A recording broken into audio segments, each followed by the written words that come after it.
Robert Plank Show, episode 73. Multi-pass copywriting. Kick off that sales letter with just 10 bullet points. I'm Robert Plank. Welcome back to the internet marketing radio show called The Robert Plank Show. And we talk about all kinds of cool stuff in this program. We talk about webinars, email marketing, WordPress, all kinds of stuff, membership sites. And today we're going to talk about a thing called a sales letter. If you don't know what a sales letter is, go to incomemachine.com. That's INCOMEMACHINE.com. You've seen web pages like this. It's a long, usually a white background web page with a bunch of text on it, and you just scroll and scroll and scroll. It looks kind of weird because there's usually not really much to click on, other than at the bottom there's usually a button to buy something. But it's not your typical blog. It's not like Facebook. It's not like YouTube. It's a direct response web page. So it's kind of like a long, 5 or 10 page sales letter that you used to get as kind of spam in the mail. And that is the way that we make sales. And you might have seen some more recent versions of this, like if you check out backupcreator.com or websiteremote.com. Those are more modernized versions where maybe it looks a little different, has a little more color to it, or has giant graphics, giant text, but the idea is the same. Where you have someone on a web page, there's really nothing to do other than leave or keep reading and scroll to the bottom and buy. We're going to talk about that kind of thing. We're going to talk about copywriting. We're going to talk about sales letters. And if you want to know more about copywriting and sales letters, go to fastfoodcopywriting.com. Kind of a silly name. That's FASTFOODCOPYWRITING.com. And that is my quick guide for you to make a direct response landing page, sales letter, sales page, whatever you want to call it, a web page that makes money. Now, S.J. Scott says that when we get overwhelmed, we often use multitasking to get back on track. It often causes more problems than it solves. Usually, when you split your attention, you're giving half the effort and producing half the results. The solution is to develop single-handling activities. That's Mr. S.J. Scott for you. So multitasking just doesn't work. And whatever the most important thing for you is the thing you need to do.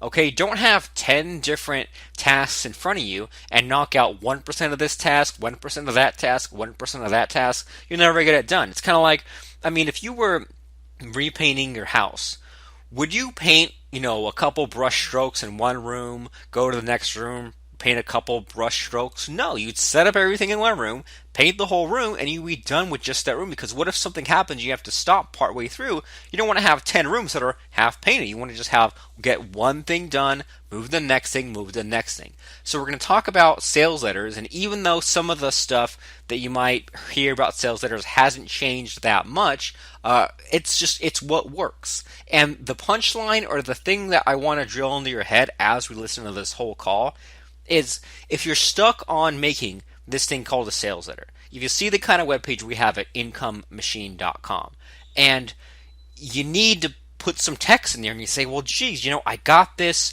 I have this video course about how to play the guitar, and I need to have some clever wording, right? Well, no. I'm here to tell you right now today that if all you had was just 10 bullet points, 10 good reasons why someone should buy your guitar course, 10 cool things, and not the table of contents, but 10 benefits, 10 cool reasons, or 10 things they'll get out of your guitar course, isn't that a good start? I think so. Well, this week's Marketer of the Week is Mr. Robert Putty. So this is one of the earlier guys I worked with, and he still has a product called Launch Formula Marketing, or I think he renamed it to Login Frequency Marketing. So this guy is really cool, and I coded a traffic exchange kind of script plugin for him, and this is where he gets a lot of his traffic, this thing called a traffic exchange. And he's a really smart guy. He knows about upsells and funnels, and he has a few clever ways to make money. For example, did you know that you can make money if someone unsubscribes from your list? What the heck? That doesn't make any sense, right? You build up a list of opt-in subscribers, people who have asked you to market to them, And then, at some point, say someone buys and then they got what they wanted from you, or maybe they don't buy or they just like decide not to get into marketing, then they can quit. They can always leave, right?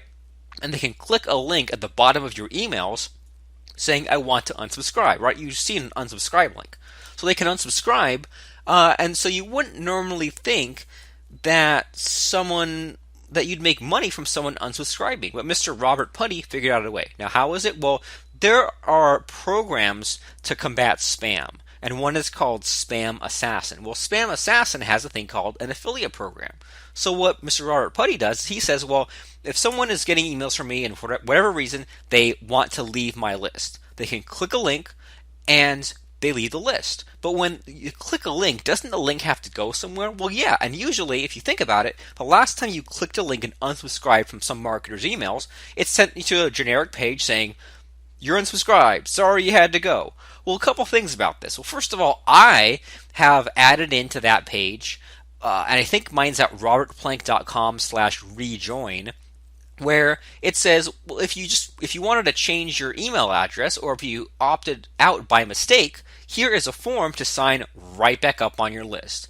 And I can't remember the exact percentage, but a good chunk of my unsubscribes have actually signed right back up just because they didn't want to hop off my list forever. They just wanted to hop on with a different email address. And so Mr. Robert Putty says, well, there's a thing called Spam Assassin to prevent spam. Maybe someone was just unsubscribing from you because they wanted to clear up all the spam clutter, all the email clutter. So then what if you said, okay, you unsubscribed, sorry I had to go. Now here is a link to buy this thing called Spam Assassin with my affiliate link to help you, clean up your email box.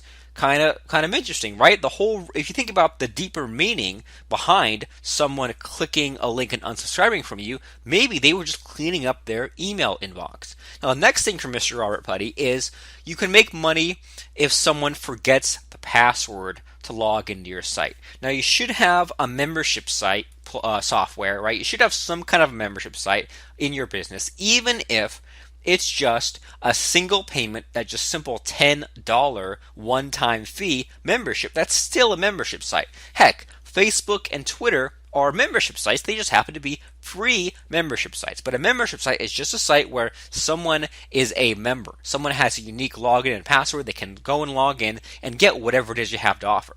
So what's great about membership sites is that you can cut down on a lot of customer support, lost download links, things like that.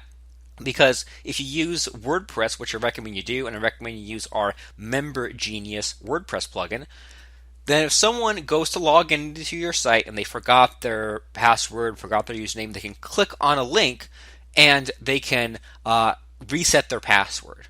Okay? And so Mr. Robert Putty has a way of you making money from this as well. Now, what is that, you ask? Well, it's to sign up with the affiliate program for a tool called RoboForm. This is a password organizer where it stores all your passwords so you don't have to keep the same password for everything or remember all these different passwords, and it also hooks up to your phone and tablet and things like that.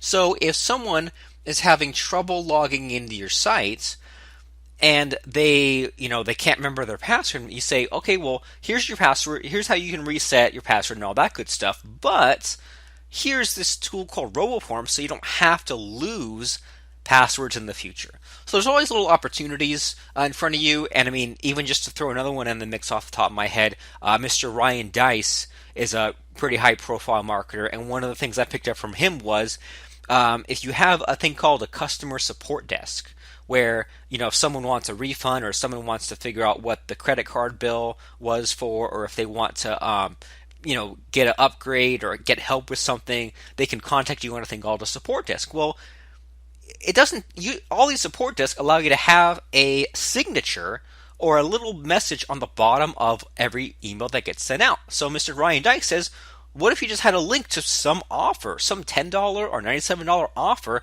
where whenever someone corresponding with your help desk, there's a link right there, and just that alone can easily pay for the cost of having someone man your help desk. So there's lots of little ways to make extra bits of money. And I mean, just for example, we get commissions all the time from a site called HostGator because we refer people to them, because we say, well, here's how to go and get a website set up, and you go to doubleagenthosting.com, and every now and then we get a nice little commission from all the people that happens to wander in and get hosting through our special link. So there's no harm in just getting a simple affiliate link and dropping it wherever you can. And Mr. Robert Putty has lots of cool ideas like that at loginfrequencymarketing.com, where, for example, if someone had to log into your site to get updates or blog posts or watch the latest webinar, well, make them click through some kind of an upsell, because that's one extra way we can easily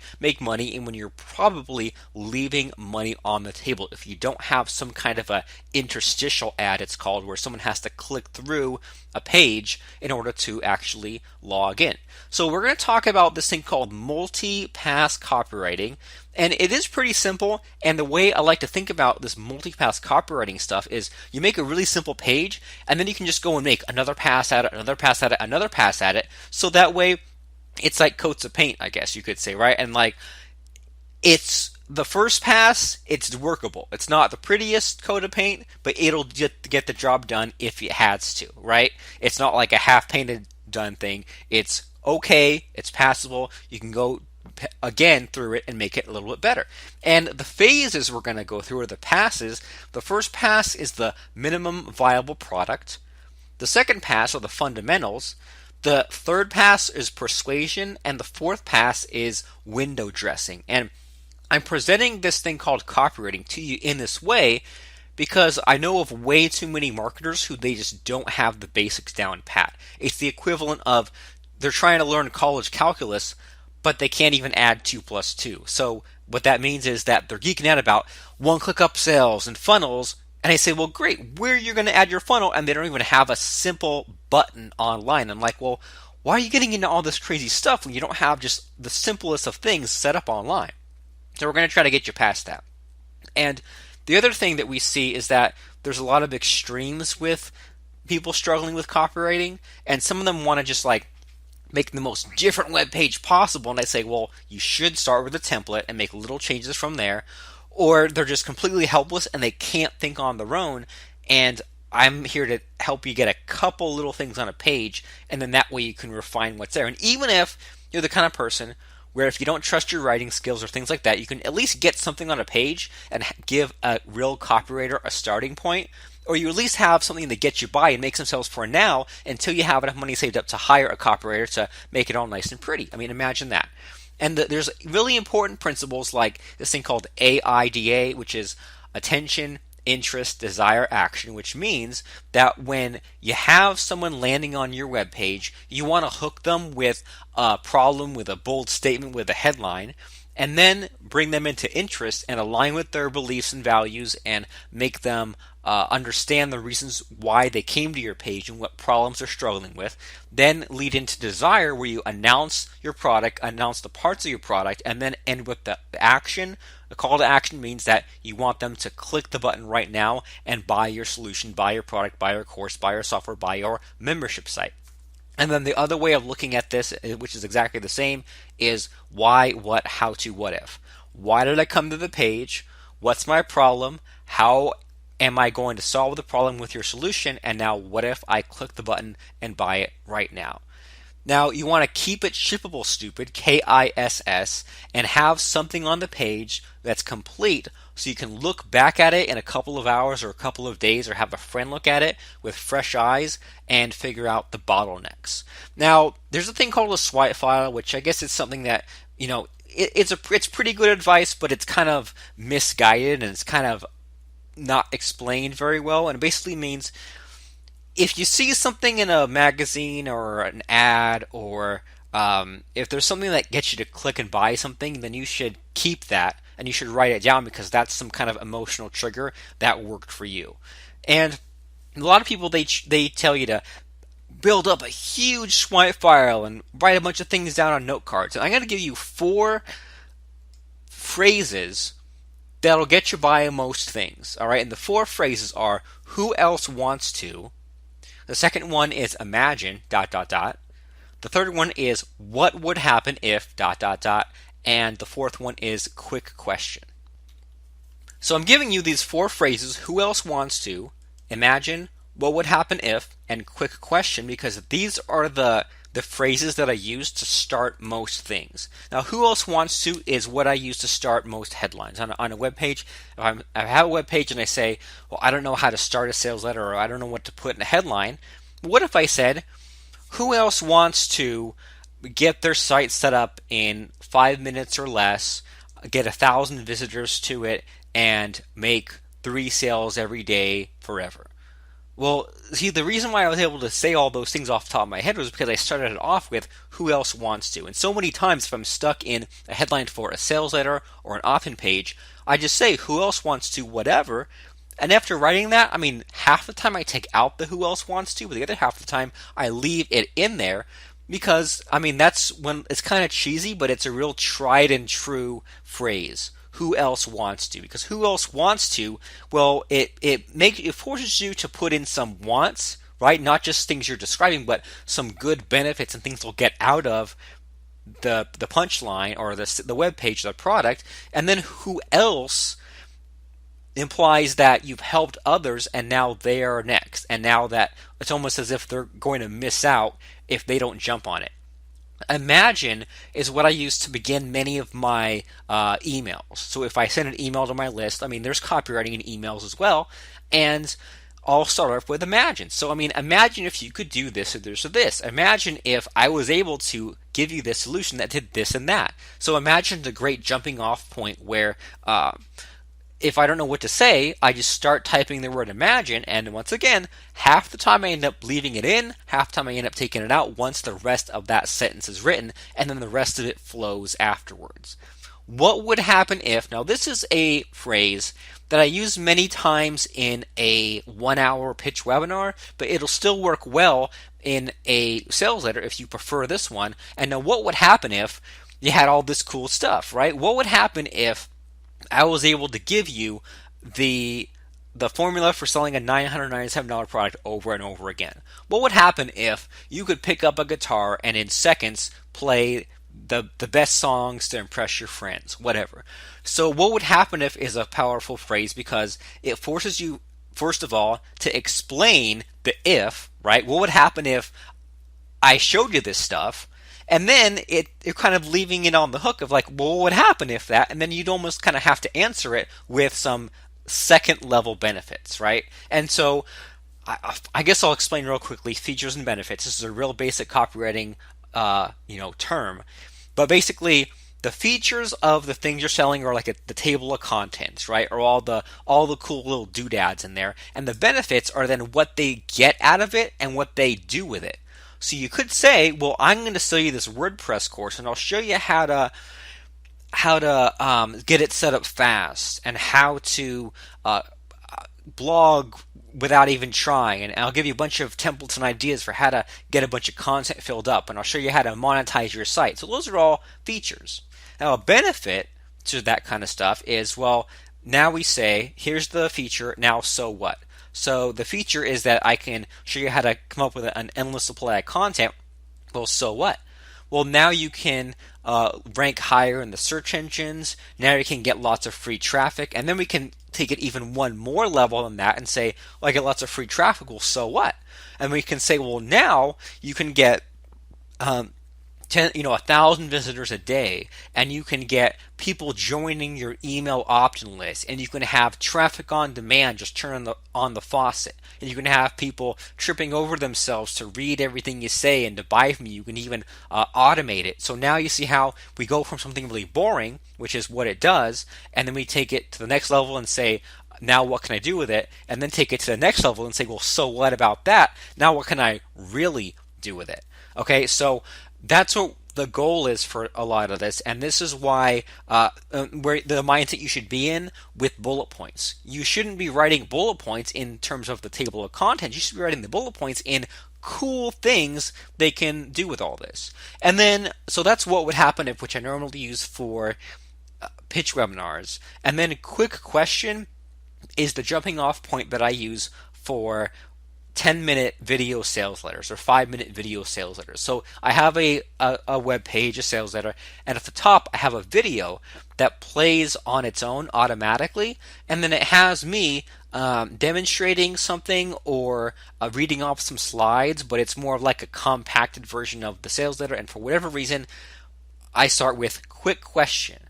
And so the quick question, it could be like a what would happen if, but I mean, quick question could mean, well, are you struggling with this and this in your online business? Or quick question, can I show you how I get this and this and that? So just starting off any kind of a web page with a question, that's kind of interesting right there. Just that alone gets me to keep reading at least a few more sentences, as opposed to you just stating out some kind of boring facts. So 4 jumping off points for you right there. Who else wants to?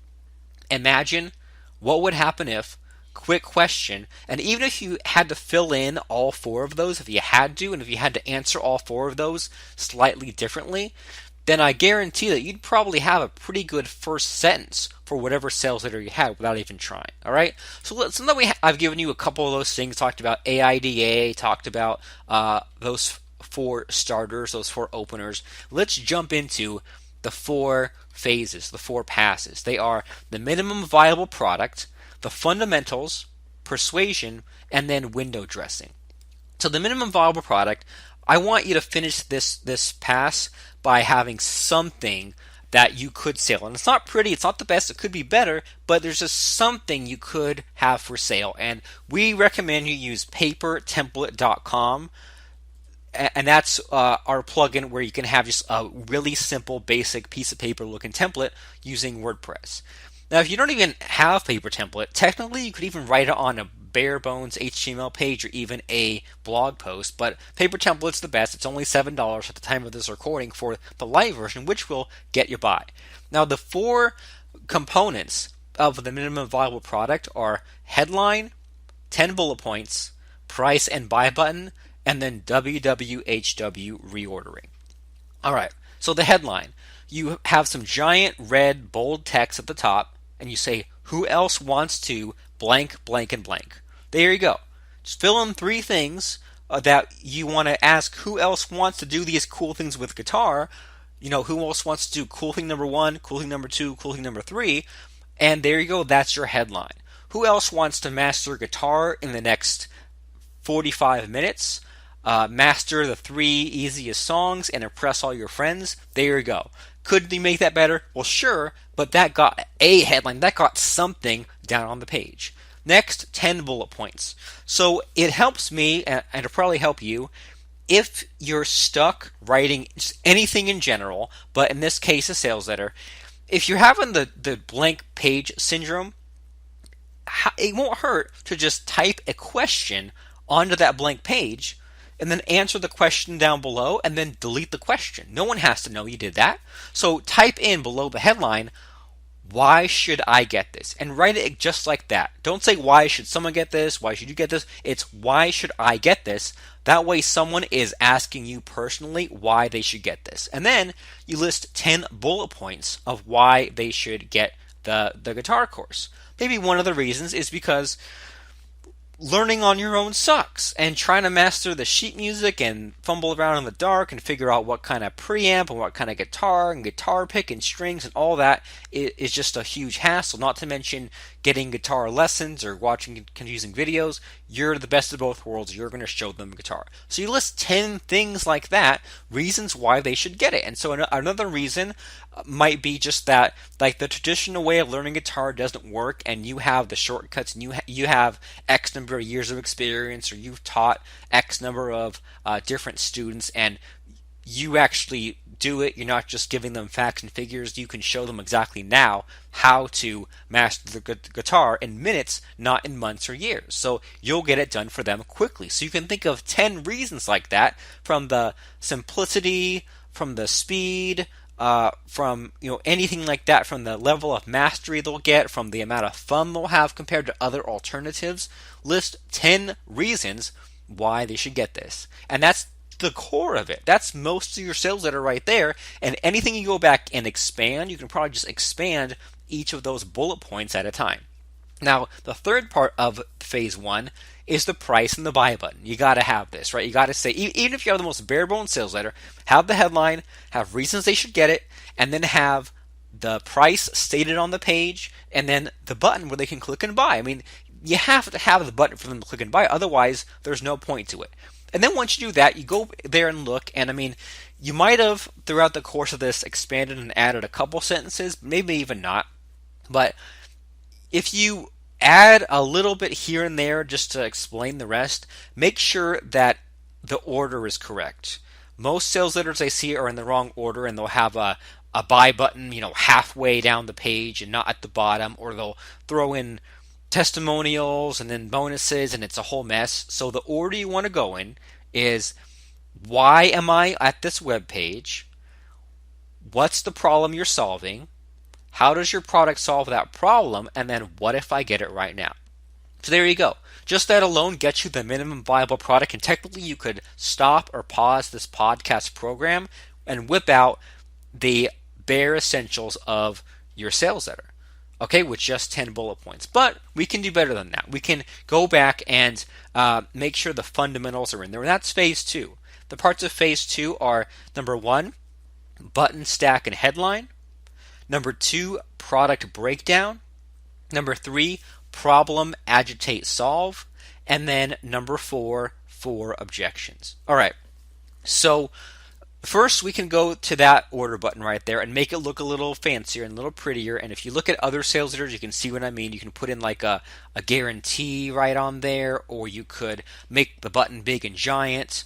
Then above the button, you can go in there and add what's called a stack or a table. And so no matter what year you're listening to this podcast, there should be a stack at incomemachine.com.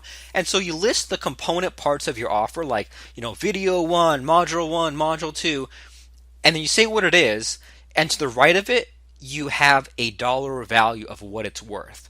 So maybe the first module of your guitar course has a dollar value of $400. I mean, all the things in Module 1 are what you'd get from 2 lessons with a guitar instructor, so there you go, $400 right in there. Or maybe you say, well, this guitar cheat sheet is worth $97. Someone could easily charge $97 just to give you the bullet points of what equipment to buy and what shortcuts to use. So you have things like that, the modules, the price, you break down what's in there, and then at the end, at the bottom of that table, you total up everything that you just listed. So it might be something like an $857 total value, and then that looks really big and scary, but then you say, today just $17. So it's kind of a cool little effect there, is you have this big, huge number, but then it drops it down to the regular one. And then in this other section, then now that you've kind of beefed those things up, you go back and make one more pass on the sales letter. You say, is there a better way to word this? Could I add more punch to it? Could I remove a word or two? And maybe even read that headline aloud just to make sure that it's like the best kind of thing. And this is difficult to explain without me showing you, but if you notice that the headline wraps in a weird way, like sometimes you'll have a headline where it'll have like 4 or 5 words, the first line, and then the second line has like 1 word. So if you can have the headline kind of if the line breaks kind of break where it makes sense, and at least in WordPress and paper template, you can go to the part of the headline you want to break up and do a shift enter, and that'll like put it down on its own little line. But just kind of break it up so that each line is kind of like an equal length just about. And if you can really get fancy, if you can make each line below the previous slightly shorter so that it kind of points downward, it's one of those weird things where it looks really cool. If you don't understand what I mean, then just forget it, but just go through and make the headline a little bit better. Okay, next, in the fundamentals, you want to break the product down into individual modules. So we kind of did this with the stack, but see if you can, even if you just have like a 1-hour video, I mean, are there sections to that video, or could you go and quickly get the video transcribed, and then now you have a report? Well, now you can add that to the stack. Now you can say that's one more part of my offer. Could you go and interview a couple of guitar experts real quick this week, and then even if they're just 20-minute interviews, those are extra things you could add to that offer. Could you buy resale rights to some other product, or could you find some software that makes guitar playing easier, or could you order for them, like there's like some kind of like device that attaches to your guitar to make it easier to play? Could you attach that to your offer? But we're breaking the product down so that we can explain more modules to make the offer look better and cooler without boring them with the table of contents. Now, the next step in the fundamentals is to go back to the beginning part, just above where you explain your bullet points, and see if you can work in some kind of a story that revolves around your frustrations or their frustrations, or like what led you to creating this course and this offer. So this is called problem, agitate, solve. Something brought them to your site. And maybe they don't even know it, but if they come to your guitar site, they've probably tried playing guitar. They want to play guitar, but something's holding them back. Something's really either scaring them, or it just seems like a huge hassle, and you want to first twist the knife. You don't want to just jump in and say, here's the answer, but you explain why they came to the page. And maybe you are just like them and you had the same problems, or you had all kinds of other students. Maybe you're a guitar instructor and you wanted to be able to help more people in a faster time, so you made this course because nothing like it existed. So they come to the page and they see that you have the same problems that they did, or that you did have the same problems that they do now. They probably know where you're headed with this, so at least they know that they're at the right place. Now, you don't want to make the story go on and on and on for 20 pages, but at least have like a little blurb or a few paragraphs or a third of a page about what the problem is, so they know that your offer solves their exact problem, and then maybe a little bit about the frustrations, the emotional stuff, and then what caused you to make this. And then we can jump back down to the bottom and think of 4 reasons why someone wouldn't buy from you. We can call these 4 objections, okay? So an objection, well, it could be the price. That's probably, let me just write that down. That's probably a decent objection. Why someone might not buy from you is because of the price. They might say, well, the price is too much. Well, then you compare it to other alternatives. You compare it to the years it would take to figure it out on your own. You compare it to the hundreds of dollars or thousands you would pay to a guitar instructor, or you compare it to all these other courses that would cost all this other money. So now you, in comparison, look small. The next objection someone might have is no need. They might say, well, I don't need a guitar course. And you explain the reasons why, yes, you do. They could say, I don't believe you, right? I don't have any belief that you can help me. And that's where you throw in a testimonial or a case study or a before and after or a clip from your product. But you want to think of 4 reasons why someone wouldn't buy. And I mean, I'm imagining that if you're selling, in this example, a guitar course, you know about guitar stuff and you've bought other people's guitar courses. So if you think back to if you were buying someone else's guitar book, CD, membership site, whatever, did you go to someone's webpage and almost buy but not? And what was the reason? Or did you go to someone's webpage and almost buy and hesitate, but then something pushed you through? Now, what was the reason why you held back? And I mean, it might just be like that, like we said, the price, no need, belief, or maybe that, just to give you a 4th one, maybe you thought that the solution was too complicated or too much work or something like that. Okay, so in the fundamentals, we've gone back to this headline, 10 bullet point button sales letter we created, and go back and make the button better, add a stack above the button, beef up the headline, break the product down into modules, add problem, agitate, solve kind of story, and then go back to the bottom and add in the 4 objections. So once again, even if you stop now, you still have a sales letter that'll make you sales. And now let's go and get into copywriting land and go into phase 3, persuasion. All right, so there's a couple things that, actually there's 3 parts of this. The first are the 4 stages of awareness. This is a Eugene Schwartz thing. And then we have the 6 elements of persuasion, which is a Robert Cialdini thing. I'll break that down for you too. And then we just go and check for typos or for numbers not adding up.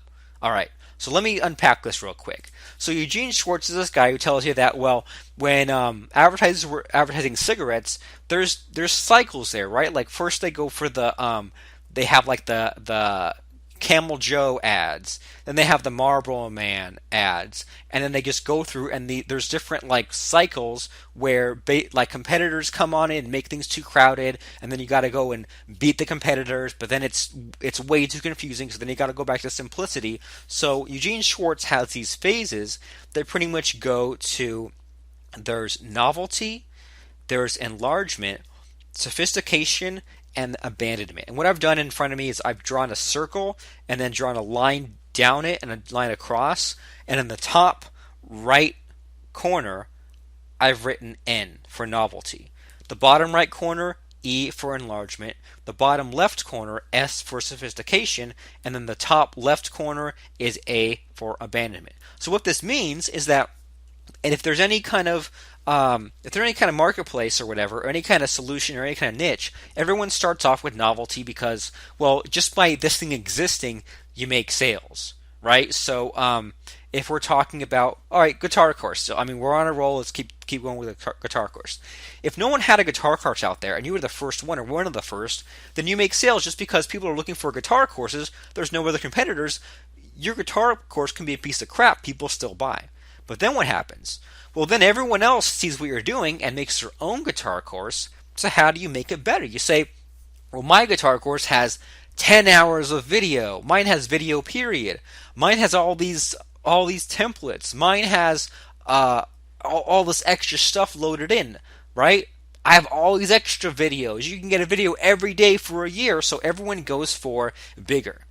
But then, okay, well then everyone else catches up to you and goes for bigger, so now you have to pivot a little bit and go for something different. You can say, well, I'm going to have something unique in mind, so not just bigger, but also on a different track, where I will also coach you one-on-one as a bonus for this. I'll throw in software, I'll throw in tools and checklists and things so that I'm not just bigger, but I'm better as well.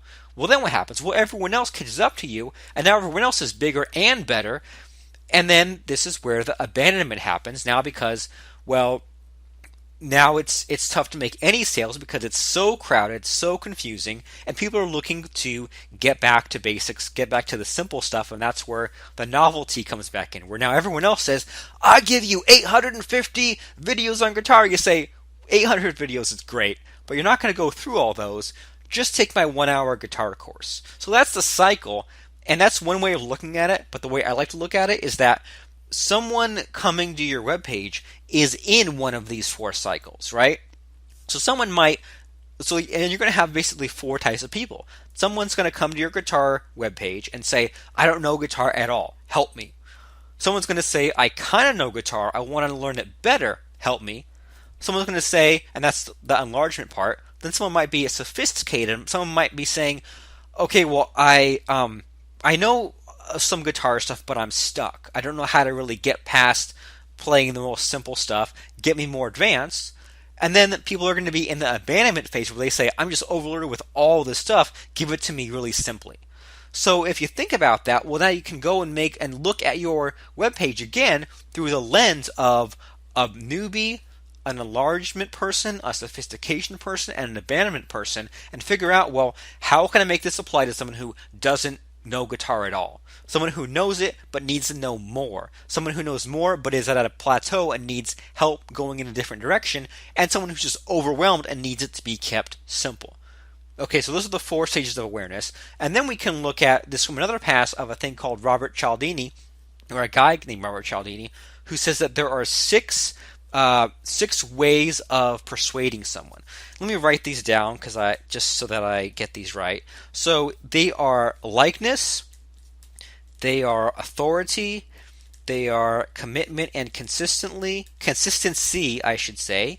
They are social proof, reciprocity, and I always forget the last one, scarcity. So these aren't necessarily in like any particular order, but you look at now that your sales letter has more and more beef to it, so to speak, you can see, well, do I have each of these things or do I have too much of these things, right? And so likeness means, can they relate to you? Authority means, do you have enough credentials for them to take you seriously? Commitment and consistency means, have they taken some small actions already And so they can continue to take those actions because it's easy to keep going in motion. So this means, do you have a thing called a bucket brigade? And do you have a headline, which gets them to read the line below? And they read the line below, the line below. You ask questions, you ask leading questions, you ask questions in the copy that cause them to answer yes in their head. Social proof. So this can just be the quick testimonial or case study or something. Reciprocity. So can you give them something, and then they now feel obligated to give you something back? And the easy one for this in a sales letter is to do a little bit of teaching, share a couple of your breakthroughs, and work it into your selling. And that way, because you've given them a little bit of information, they'll give you a little bit of attention in return. And then scarcity. So this can either, you can do blatant scarcity, which means there's X number of copies left of this, or I'm going to increase the price, or just hammer it home near the end that the scarcity is, well, if you don't act on this now, then what's going to happen? If you don't buy this now, you're going to suffer through another year, or another 2 years, or 10 years, or forever of not playing the guitar the way you want to. So time is of the essence. You need to get this right now. So those two things are really important. The Eugene Schwartz 4 stages of awareness: novelty, enlargement, sophistication, abandonment, and then the Robert Cialdini 6 principles of influence: likeness, authority, commitment and consistency, social proof, reciprocity, and scarcity. And then an easy one, since we did a lot in this phase, is to make a quick comb through. And I would recommend going from the bottom up, just so you look at this from a different angle, and just check for quick typos, or check for, especially in your stack, that all the numbers add up, right? We said earlier, for this thing called a price stack, you have a table, you break down the modules in your course, you have a price value next to each one, and you total it all up. Well, if it's even like a few numbers off, someone's going to notice, and you just don't know if that's the reason why someone almost bought from you but didn't quite. So that is why you total up everything and just make sure the numbers add up. And now finally, the easy one, phase 4, window dressing. Go back through and go for case studies and testimonials, graphics, and jump links. So case studies and testimonials means basically if someone bought from you and got something out of it, got a big breakthrough, like what you have to say, then you put that in the sales letter. And if it makes sense, you get to the point where you make a certain point about how quickly they can pick up the guitar and learn something, and then you put in a colored box, like a blue box, with someone's picture and the quotation they said about you. And then that's a little bit of a break in the copy, but it also kind of works because you were just talking about how quickly someone can learn from you, and then the testimonial talks about how quickly they learned from you. So you don't need to have a ton of these, even just a couple on a sales letter is fine. And then go through and go to Fiverr.com and buy a logo for your product. So that way you can put a logo on there. It just makes it look a little more professional. Add things called jump links or anchor text links, which we show you how to do in the paper template plugin. Basically, it means that you have this long scrolling sales letter, right? And if someone sees that you have this product for sale and they want to buy it right now, make a link they can click on that drops them down to the bottom of the page so they can go there and order. So that way it's like, okay, I don't need to read anymore. Click, I want to get it, drops them down to the bottom, and now they see exactly the amount of money they're going to pay. So that's called a jump link. All right, so there's 4 passes you can make there to kick off a sales letter and just go back and make these extra improvements on it when you feel like it.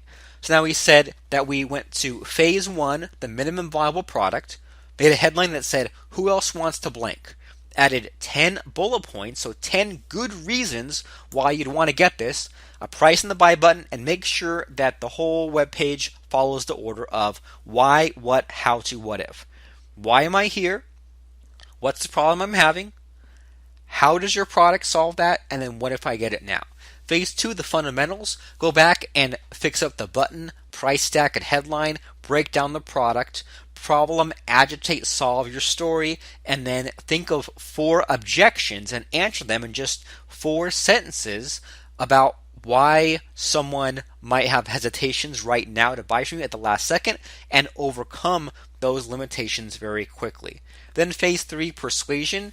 You talk about, or just look at the web page through the eyes of a novice, from an enlarged buyer, from a sophisticated buyer, and from an abandonment level buyer. Someone who is going from either someone who's a total beginner, or someone who's so advanced that they're actually getting sick of all the advanced stuff. They just want someone to keep it simple for them.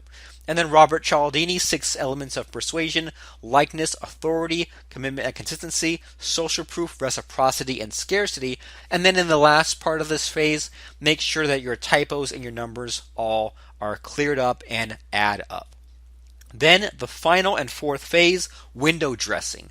Add case studies and testimonials, add graphics like a logo or a screenshot, and jump links, which is a nice little touch, but you'd be surprised at how much this helps you, where if someone's scrolling down a webpage, they can click a link or button which drops them down to that order area. I'm Robert Plank, and that was multi-pass copywriting. Kick off that sales letter with just 10 bullet points. And even if everything we talked about today was just too friggin' much to take in, remember, have a headline, 10 good reasons why someone can buy from you, and a button, and you could stop there if you want. You could start off with, who else wants to ... imagine ... what would happen if ... or even quick question ... Keep your sales letter in the order of attention, interest, desire, action, or why am I here? What's my problem? How does your product solve that? And what if I get it right now? I'm Robert Plank from fastfoodcopywriting.com and incomemachine.com. Whip up that quick sales letter and email me at robert@robertplank.com and let me know how this podcast helped you, and give me an idea for another episode of The Robert Plank Show. I'm Robert Plank. Subscribe and vote us at robertplankshow.com/iTunes. Keep in touch. Keep listening to new episodes. I'll talk to you soon, and bye now.